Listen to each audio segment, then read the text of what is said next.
Shalom. This week's Torah portion is Ki Tavo, and it is Deuteronomy 26:1 through 29:8. The Haftarah this week is Isaiah 60, verses 1 through 22, and the New Covenant portion is Acts chapter 7, verses 30 through 36. So we are well into the month of Elul now, and knowing that this month is a time for us to prepare our hearts and seek ever harder after the Lord, preparing ourselves, examining ourselves as we get ready to enter into the month of Tishrei and the fall feast. And one of the things they say about Elul is that the king is in the field, meaning that, usually the king resides in the palace, but during this month, he comes out to be with the people, to hear your heart. Of course, we know that's always true in the Lord, but I think it's a very special thought. Anyway, just want to bring up the main highlights of this particular portion. And of course, within this portion then is chapter 28 of Deuteronomy, the blessings and the curses. And I just really want to read through the blessings and then leave with one final thought. So in chapter 28, verse 1, now if you listen obediently to the voice of Adonai your God, taking care to do all his mitzvot that I am commanding you today, Adonai your God will set you on high above all the nations of the earth. Then all these blessings will come upon you and overtake you if you listen to the voice of Adonai your God. Blessed will you be in the city, and blessed will you be in the field. Blessed will be the fruit of your womb, the produce of your soil, and the offspring of your livestock, the increase of your herds and the young of your flock. Blessed will be your basket and your kneading bowl. Blessed will you be when you come in, and blessed will you be when you go out. Adonai will cause your enemies who rise up against you to be struck down before you. They will come out against you one way and flee before you seven ways.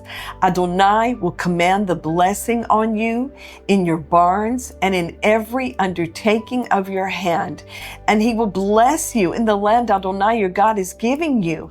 Adonai will establish you as a holy people for himself, just as he swore to you, if you keep the mitzvot of Adonai your God and you walk in his ways. And the blessings go on, but for time's sake, I'm not going to read them.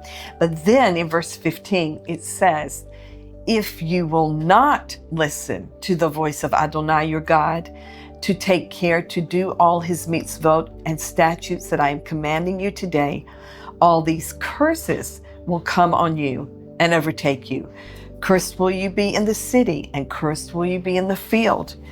Cursed will be your basket and your kneading bowl. Cursed will be the fruit of your womb, the produce of your soil, the increase of your herd, and the young of your flock. Cursed will you be when you come in, and cursed will you be when you go out. And the curses go on, just like the blessings did.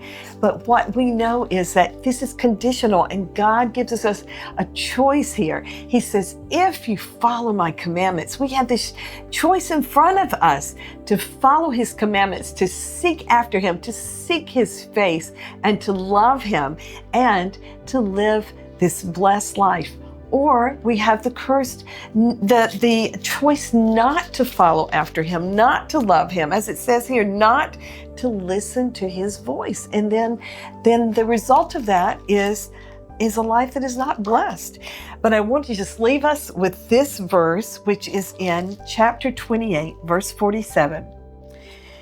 Instead of serving Adonai your God with joy and goodness of heart, out of the abundance of everything, you will serve your enemies, whom Adonai will send against you in hunger and in thirst, in nakedness and lacking everything, and he will put an iron yoke on your neck until he has destroyed you. This was when, God's saying this was part of the curse for those who will not go after him, to listen to his voice, to keep his commands, and to seek him.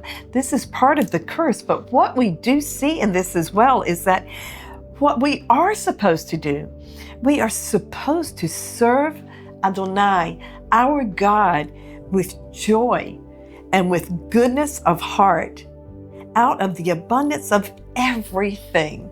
So I just want to leave you with that thought that as we are going into this month of, well, still finishing out Elul and going into Tishrei, that we will serve him with joy and goodness of heart for the abundance of everything. The Lord bless you today. Shalom.